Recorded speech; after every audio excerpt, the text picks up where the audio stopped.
श्याम बड़ा उदास और चिंतित होकर शांति के घर जा रहा था। अम्मा प्रणाम, कैसी हो? मैं ठीक हूँ बेटा, बस अपनी बहू के आने का इंतजार कर रही थी। शाम ढल गई है, अब तक घर वापस नहीं आई। रोहन ने कहा था आज शाम को आ जाएगी। हाँ, वो अम्मा दरअसल देख, मैंने अपनी बहू के लिए कितने सारे पकवान बनाए थे, पता नहीं कहाँ रह गई। मुझे तो बहुत ही चिंता हो रही है। आएगी तो अपने हाथों से खाना खिलाऊंगी। रोहन भी कुछ महीनों बाद आ ही जाएगा। बहू को यहाँ मेरा सहारा देने के लिए भेजा है। हाँ, रोहन की कहीं दूसरी जगह पोस्टिंग हो गई है। जवानों के साथ ऐसा ही होता है, किस घड़ी काम आ जाए कुछ नहीं पता। हाँ, मैं यहाँ अकेली। मुझे बहू की बड़ी चिंता हो रही है। रात होने वाली है। शांति बड़ी उदास हो जाती है। वो सुबह से अपनी बहू के घर आने का इंतजार कर रही थी। अपनी बहू से मिलने के लिए उसकी आंखों में एक अलग ही चमक थी, जिसे देख श्याम कहता है, अम्मा चिंता मत करो, तुम्हारी बहू कल आएगी। मैं तुम्हें यही बताने आया था। ये बात सुनकर शांति के उदास चेहरे पर मुस्कान आ जाती है। अच्छा, क्या कहा? सही में? हाँ बिल्कुल, कल उसके स्वागत की तैयारी कर लेना। बिल्कुल बिल्कुल, मेरी बहू जा रही है। ये बात बताकर श्याम वापस अपने घर चला जाता है। वहीं दूसरी तरफ अगले दिन एक महिला ठंड में कांपती हुई एक घर की तरफ जा रही थी। बड़ी ठंड लग रही है, कितनी ठंडी हवा चल रही है। सूरज ढलने पर वो शांति के घर अंदर आ जाती है, जहाँ शांति पहले बेसब्री से ही किसी का इंतजार कर रही थी। तुम मेरी बहू? शांति अपनी बहू से मिलने के लिए इतनी उत्सुक थी कि उस महिला के घर के अंदर आते ही उसने सबसे पहले ये प्रश्न पूछा। जी माँ जी, मैं ही हूँ, आपकी बहू। तुम्हें यहाँ आने में कोई परेशानी तो नहीं हुई ना? घर का पता कैसे चला? वो श्याम भैया ने मुझे आपके घर का पता बताया और यहाँ तक छोड़कर गए। अच्छा, उसने कल ही मुझसे कहा था कि तुम आज आ जाओगी, तो वो अंदर क्यों नहीं आया? बाहर से क्यों चला गया? उन्हें एक जरूरी काम से कहीं जाना था, इसलिए वो चले गए। अच्छा, तू अंदर आजा, बैठ जा। तुझे तो बड़ी सर्दी भी लगी है, तू यहाँ आराम से बैठ और देख देख, मैंने तेरे लिए हलवा, पूरी, खीर सब बनाया है। हाँ। पायल आगे कोई जवाब नहीं देती और चुपचाप खाना खाने बैठ जाती है। खाना देखते ही वो खाने पर टूट पड़ती है, जैसे मानो पता नहीं कितने अरसे से उसने पेट भर खाना न खाया हो। अरे बच्ची, जरा आराम से खाना खा, खाना कहीं भागे थोड़ी जा रहा है। चिंता मत कर, और खाना है। क्या तूने सुबह से खाना नहीं खाया था? नहीं माँ जी, मैं सुबह से कुछ नहीं खाया था। अच्छा, कोई बात नहीं, आराम से खा जी। खाना खाने के बाद दोनों सोने की तैयारी करती हैं। बाहर बड़ी ठंड है, मैंने तेरे लिए रजाई निकाल दी है, आराम से सो जाना बेटा। हाँ जी, ठीक है माँ जी। इस तरह दिन गुजरते हैं और शांति की पड़ोसन उससे मिलने आती है। क्या ये है तेरी बहू? ये तो बहुत ही अच्छी बात है, आखिरकार तेरी बहू से मिलन हो ही गया। हाँ, वरना बेचारी अपनी बहू बेटे से मिलने के लिए कितना तरसती थी। तेरी बहू तो बड़ी सुंदर है। हाँ, बड़ी प्यारी है मेरी बहू, मेरा बहुत अच्छे से ध्यान रखती है, मुझे कोई काम न करने देती। इस तरह दिन गुजर रहे थे। फिर एक दिन शांति देखती है कि सारा राशन खत्म हो गया है। वो बड़ी परेशान थी। क्या हुआ माँ जी, आप इतनी परेशान क्यों हैं? बेटा, घर में बिल्कुल भी राशन नहीं है, समझ नहीं आ रहा सब कैसे चलेगा। अभी रोहन का भी कोई अता पता नहीं है। ये सुनकर पायल के समझ में कुछ नहीं आता कि वो क्या करे। तब वो कुछ सोचती है। माँ जी, मेरे पास एक आइडिया है, क्यों ना मैं गर्मा गर्म पराठे बनाकर सबको बेचूं? आजकल खाने का बिजनेस काफी अच्छा चलता है। मुझे यकीन है अगर हम ऐसा करेंगे तो हमारे खाने पीने का खर्चा तो निकल ही जाएगा। कर तो लेंगे बहू, लेकिन उसके लिए पैसे भी तो होने चाहिए। मेरे पास बचे हुए पैसे भी खत्म हो गए हैं। माँ जी आप रुकिए, चिंता मत कीजिए, मैं कुछ करती हूँ, मैं भी आती हूँ। इतना कहकर पायल वहाँ से चली जाती है। भरी ठंड और कोहरा था। कंपकपाते हुए पायल गांव से बाहर निकलते ही थोड़ी दूर छुपते छुपाते एक घर के पास पहुंचती है। इधर उधर अच्छे से देखने के बाद वो उस घर का दरवाजा खटखटाती है। अंदर से श्याम दरवाजा खोलता है। अरे तुम यहाँ क्या करने आई हो? पहले मुझे अंदर तो आने दो, फिर बताऊंगी।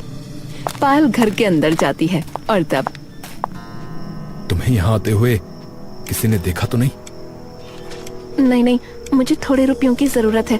मैं खुद अपना छोटा सा काम करना चाहती हूँ। यहाँ घर की स्थिति ठीक नहीं है, माँ जी के पास भी पैसे नहीं बचे। अच्छा ठीक है, रुको, मैं अभी पैसे लेकर आता हूँ। श्याम अंदर से कुछ 1000 रुपए लेकर आता है और पायल को थमाते हुए कहता है, मैं कह रहा हूँ तुम कुछ भी करो, लेकिन रिस्क मत लेना।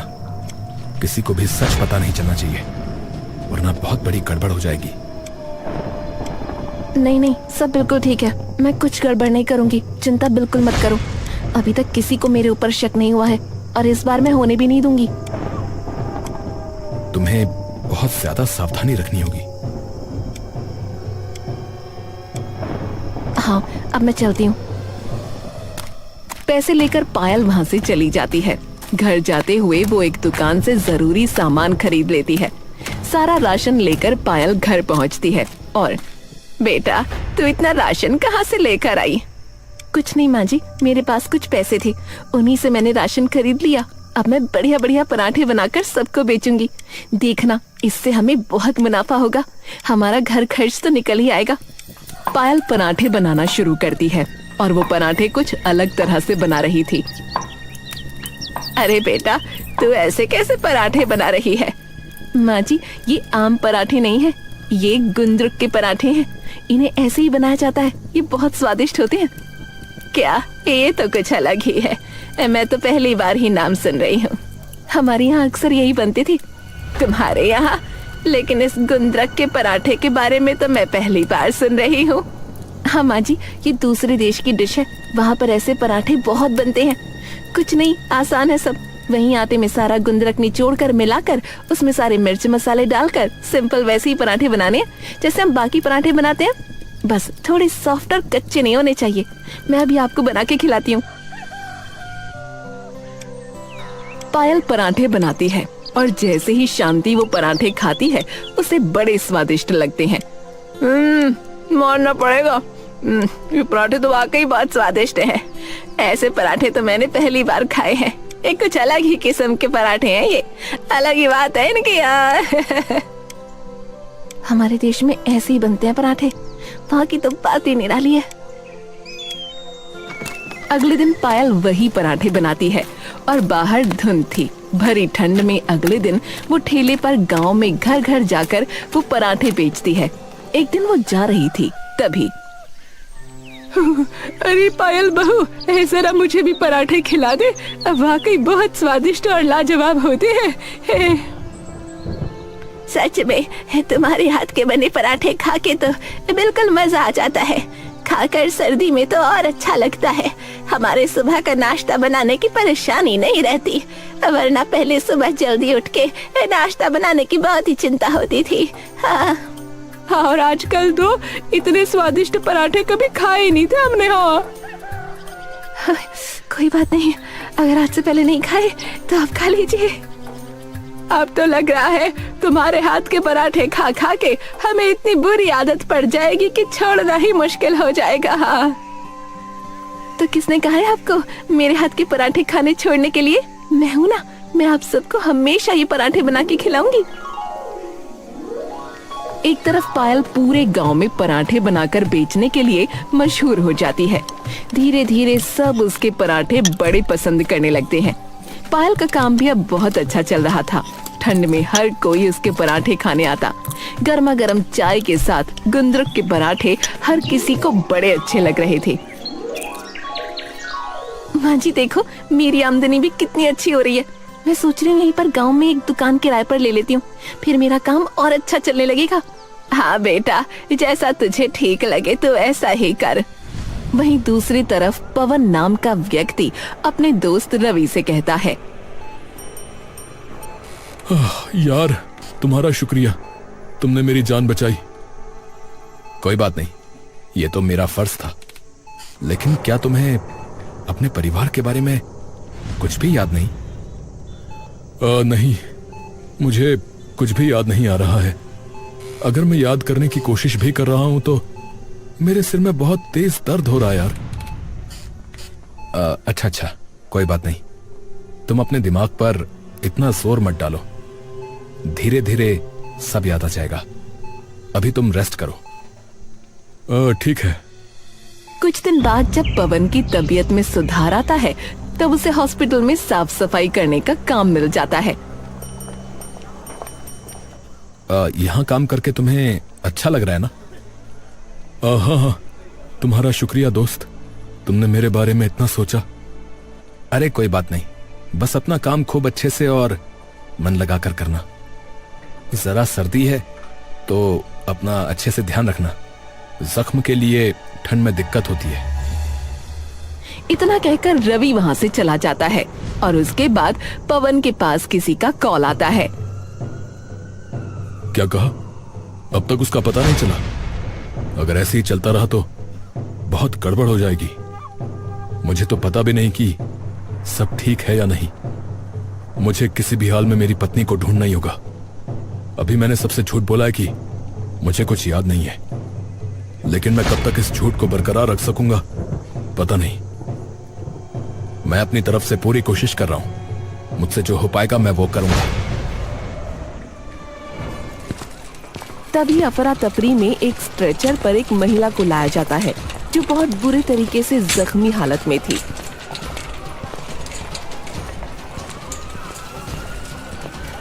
और उसे तुरंत ऑपरेशन थिएटर में लेकर जाया जाता है। पवन उसका चेहरा देखने की कोशिश कर रहा था लेकिन नाकामयाब रहता है। हेलो, तुम कहां गायब हो गए बीच में बात करते करते? बोल क्यों नहीं रहे? हो क्या रहा है? अरे क्या हुआ? अरे कुछ नहीं। आज अस्पताल में एक महिला जख्मी हालत में आई थी तो बस उसी को देख रहा था मैं ध्यान से। मुझे लगा कहीं। इतना कहते ही पवन रुक जाता है। उसका दिल बहुत जोर से धड़क रहा था। चिंता मत करो, तुम्हारी पत्नी को कुछ नहीं हुआ होगा। इस तरह हर छोटी छोटी चीज पर ध्यान देने की जरूरत नहीं है। मैं अपनी तरफ से पूरी कोशिश कर रहा हूं।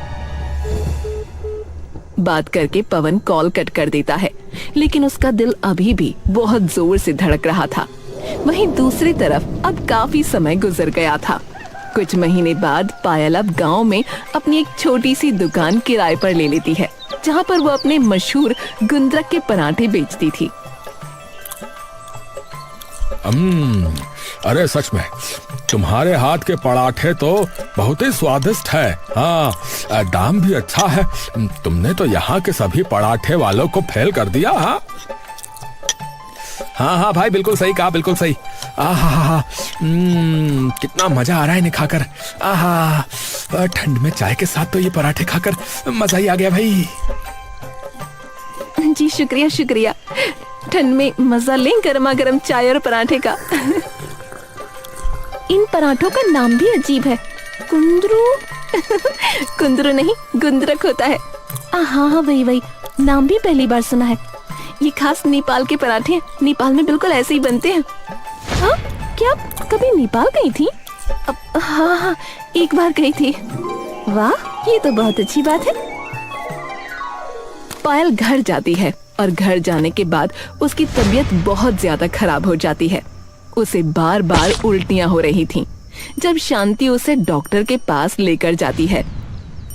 देखिए, बधाई हो, आप माँ बनने वाली हैं। आपका 4th मंथ प्रेगनेंसी चल रहा है। 5वां महीना शुरू हो जाएगा। आपको ध्यान देने की बहुत जरूरत है। ये बात सुनकर शांति के चेहरे पर बहुत ज्यादा खुशी आ जाती है।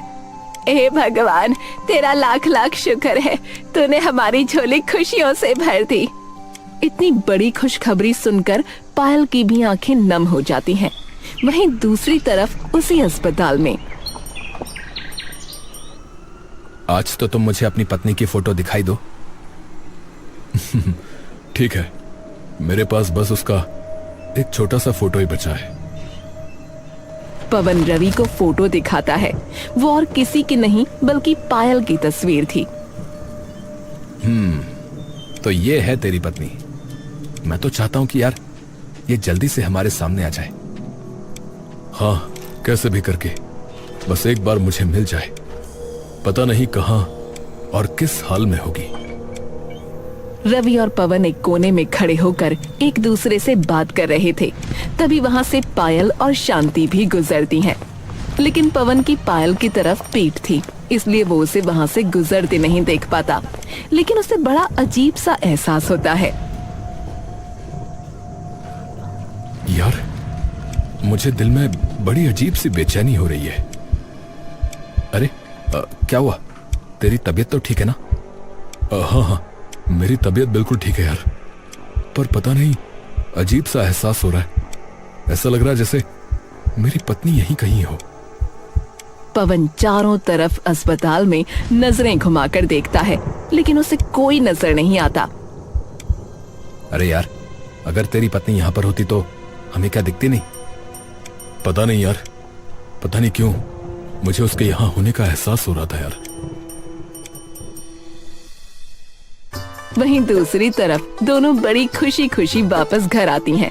तब बेटा, मुझे तो बहुत खुशी हो रही है। मेरी खुशी का तो ठिकाना ही नहीं है। बस 3 महीने और फिर मैं अपने नन्हे मुन्ने बच्चे को खिलाऊंगी। हाँ मैं दादी बनने वाली हूँ। अब मैं तुझे कोई काम ना करने दूंगी। हाँ, ये सब बातें सुनकर पायल की आंखों से आंसू बहने लगते हैं। उसे बुरा लग रहा था कि वो शांति को धोखा दे रही है। उसे रोता देख शांति को बड़ा दुख हुआ। क्या बात है बेटा, तुम रो क्यों रही हो? कोई बात नहीं, मैं समझ सकती हूँ, तुम भावुक हो गई होगी, लेकिन चिंता मत करो, मैं हूँ ना तुम्हारे साथ।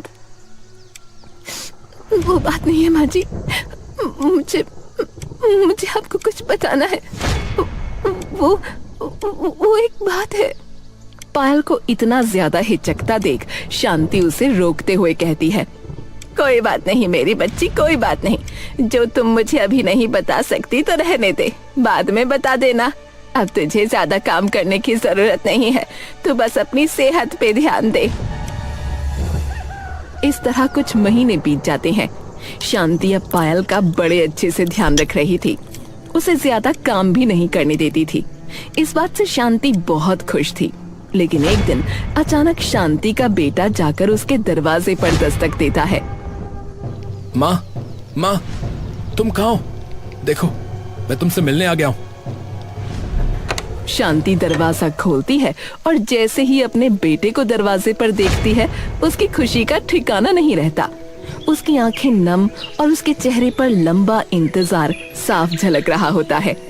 वो नम आंखों से अपने बेटे रोहन को गले लगा लेती है और उसके बाद कहती है, मेरे बच्चे, आखिरकार तू आ ही गया। ले, मैंने तुझे कितना याद किया। हाँ माँ, चिंता मत करो, अब मैं तुम्हारे पास ही रहूंगा। तुझे यहाँ रुकना भी चाहिए, आखिर तू पापा जो बनने वाला है। ये बात सुनकर रोहन भी बहुत खुश हो जाता है। अच्छा, ये तो बहुत खुशी की बात है। तो बताओ माँ, रमा कहाँ है? उसने तुम्हें परेशान तो नहीं किया? मैं भी उससे मिलना चाहता हूँ। ये नाम सुनकर शांति बड़ी हैरान हो जाती है। रमा? रमा कौन बेटा? अरे माँ, कैसा मजाक कर रही हो तुम भी? रमा और कौन हो सकती है भला? अरे तुम्हारी बहू का नाम है रमा। इतना कहकर रोहन घर के अंदर आता है और देखता है कि वहाँ कोई और ही महिला है। पायल ने ये सब बातें सुन ली थीं। उसके चेहरे का रंग उड़ जाता है। अरे तू मुझे उल्लू क्यों बना रहा है? मुझे सब पता है, इसका नाम रमा नहीं पायल है। अरे ये कौन है? अरे यही तो तुम्हारी पत्नी है। अरे नहीं, ये मेरी पत्नी थोड़ी है। मैं तो इस महिला को पहली बार देख रहा हूँ। मैं तो इसे जानता तक नहीं हूँ। उन तीनों के ही होश उड़ रखे थे। शांति को भी कुछ समझ नहीं आ रहा था कि वो इतने महीनों से आखिर किसके साथ रह रही थी। ये सब सुनकर शांति को भी गुस्सा आ जाता है। बता बता आखिर कौन है तू और तेरा यहाँ आने का क्या मकसद था? आखिर तू बहरूपिया बनकर यहाँ क्यों रह रही थी? माँ जी, मुझे माँ कहने की कोई जरूरत नहीं है। चुप कर नौटंकीबाज औरत। सच सच बता, तूने हमारी बहू को कहाँ छुपा के रखा है? धोखेबाज कहीं की, मैं तुझे छोड़ूंगी नहीं। मैं नहीं जानती माँ जी, आपकी बहू कहाँ है, मुझे कुछ भी नहीं पता। मेरी यहाँ आने की एक मजबूरी थी। मैं आपको धोखा नहीं देना चाहती थी, पहले ही सब बता देना चाहती थी। रहने दे, मुझे सब पता है। अब तू ये सब बचने के लिए कह रही है, लेकिन मैं तुझे इतनी आसानी से न छोड़ूंगी। तुझे बहुत बड़ी सजा दिलवा के रहूंगी। हाँ, जल्दी बताओ मेरी पत्नी कहाँ है और तुम यहाँ पर मेरे घर में क्या कर रही हो? अगर तुमने नहीं बताया तो हम पुलिस से मदद लेंगे। पायल रोते हुए हाथ जोड़कर विनती कर रही थी, कृपा करके ऐसा मत करना, प्लीज ऐसा मत करना। पायल के बहुत ज्यादा रोने और स्ट्रेस की वजह से उसके पेट में बहुत दर्द हो जाता है। वो दर्द में तड़पने लगती है। मुझे बहुत दर्द हो रहा है। बेटा, हमें इसे जल्द अस्पताल ले जाना चाहिए। वो दोनों जल्दी से पायल को अस्पताल लेकर जाते हैं और स्ट्रेचर पर उसे आईसीयू की तरफ ले जाया जाता है। तभी वहाँ पर पवन उसे देख लेता है। हाँ, पायल, पायल, पायल तुम कहाँ थी? आखिरकार तुम मुझे मिल ही गई हो। क्या क्या हुआ है पायल, तुम्हें क्या हुआ? अभी आप यहीं रुको, हमें इन्हें लेकर जाना होगा, इमरजेंसी है। आखिरकार पवन को अपनी पत्नी मिल गई। वहीं दूसरी तरफ शांति और रोहन उससे पूछते हैं, क्या ये महिला तुम्हारी पत्नी है? ओह, तो तुमने इसे हमारे घर पर बहरूपिया बनाकर भेजा था। बोलो, क्यों भेजा था? बताओ, क्या तुम मेरे घर में जासूसी करने आए थे? मुझे सच सच बताओ, वरना अच्छा नहीं होगा। अरे अरे, ऐसा कुछ भी नहीं है, मैं आपको सब सच बताता हूँ। तभी वहाँ पर श्याम भी आ जाता है। उसे देखकर शांति गुस्से में उससे कहती है, तू बता, तू मिला हुआ है ना इन सब में? तूने कहा था मेरी बहू अगले दिन आएगी और तूने ही उसे मेरे घर भेजा था। तू तो हमारे परिवार का हिस्सा था, इतना बड़ा विश्वासघात क्यों किया? रुकिए, मैं आपको सब सच बताता हूँ। दरअसल हम आपके पड़ोसी देश के रहने वाले हैं। हम वहां अपना खुशहाल जीवन जी रहे थे, लेकिन अचानक से वहां पर हमारे देश के हालात खराब हो गए थे और हमारा बहुत बुरा हाल हो रहा था। इसीलिए हमें जान बचाकर भागना पड़ा। क्या कहा? हाँ, इसके बाद हम दोनों छुपते छुपाते इधर उधर भटक रहे थे, लेकिन एक दिन कुछ ऑफिसर्स हमारे पीछे पड़ गए। हमारे साथ श्याम था, ये मेरे बचपन का दोस्त जो यहां पर आकर नौकरी करने लगा था। ये हमारी मदद करना चाहता था, लेकिन भाग दौड़ में हम अलग हो गए और मैं पायल को ढूंढ नहीं पा रहा था। हमें छुपकर रहना पड़ रहा था, क्योंकि एक बार अगर हम पकड़े जाते तो हमें गैर कानूनी समझकर गिरफ्तार कर लिया जाता और शायद कभी छोड़ा भी ना जाता। तुम्हारे साथ तो बहुत बुरा हुआ। अगर ये सच है तो मैं इसमें तुम्हारी मदद करूंगा, लेकिन अगर ये झूठ निकला तो याद रखना, मैं तुम्हें छोड़ूंगा नहीं। ये सब सच है भाई।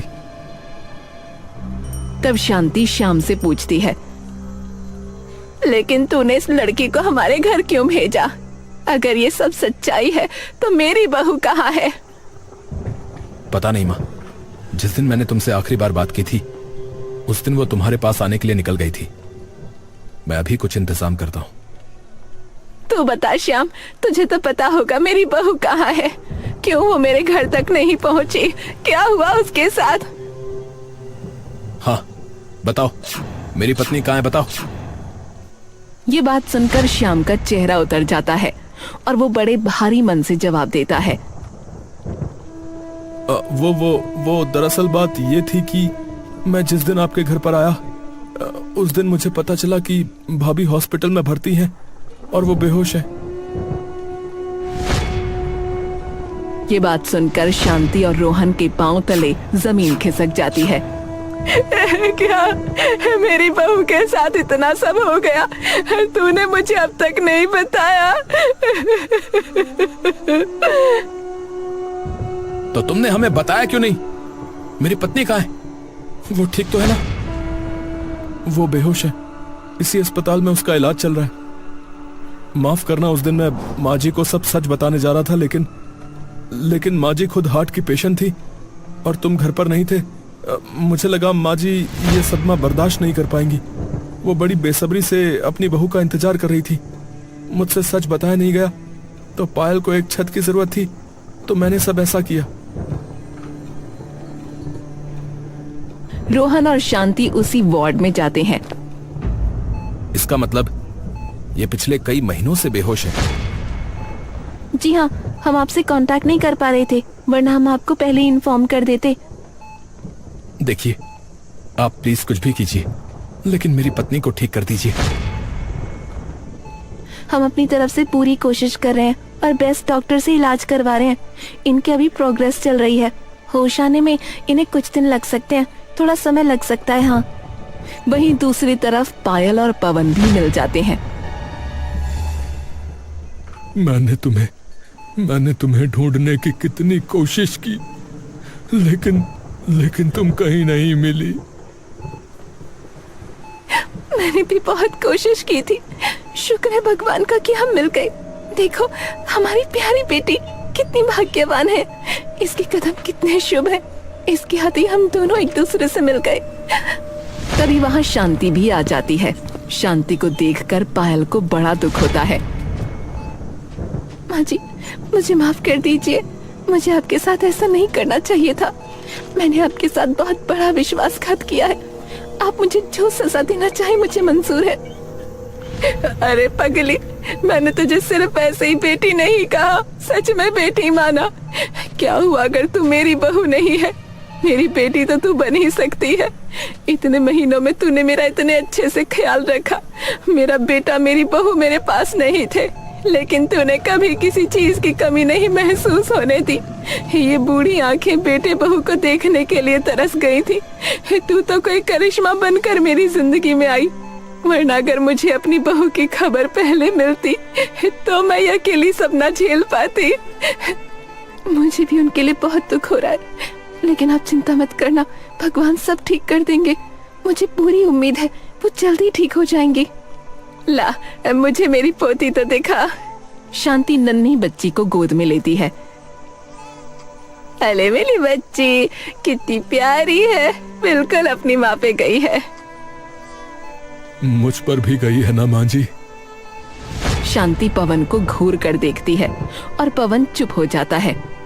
मेरा बेटा तुम दोनों की मदद करेगा, चिंता मत करना। हाँ, श्याम वहाँ आता है। मुझे खुशी है कि सब ठीक हो गया। ये अच्छा हुआ कि तुम कुछ साल पहले यहाँ पर काम धंधे की वजह से आ गए थे, इसीलिए हम इस देश में आकर बच पाए, वरना हम पकड़े जाते। मैं तुम्हारा बहुत एहसानमंद हूँ दोस्त, तुम्हारा बहुत बहुत धन्यवाद। अरे तू मेरा बचपन का यार है, धन्यवाद कहकर तुम मुझे पराया क्यों कर रहे हो भाई?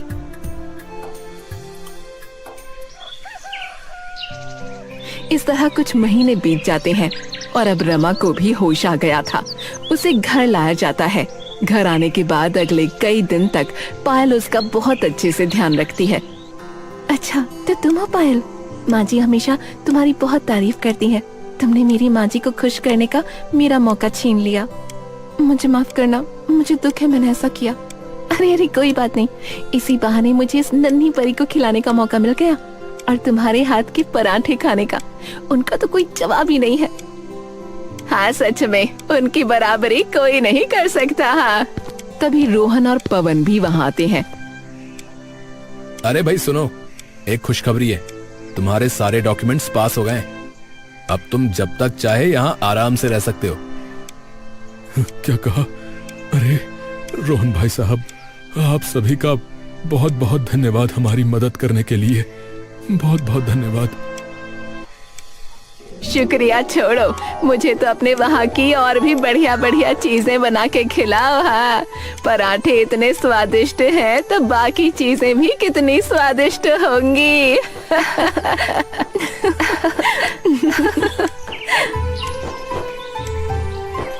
जी जी माँ जी, जरूर।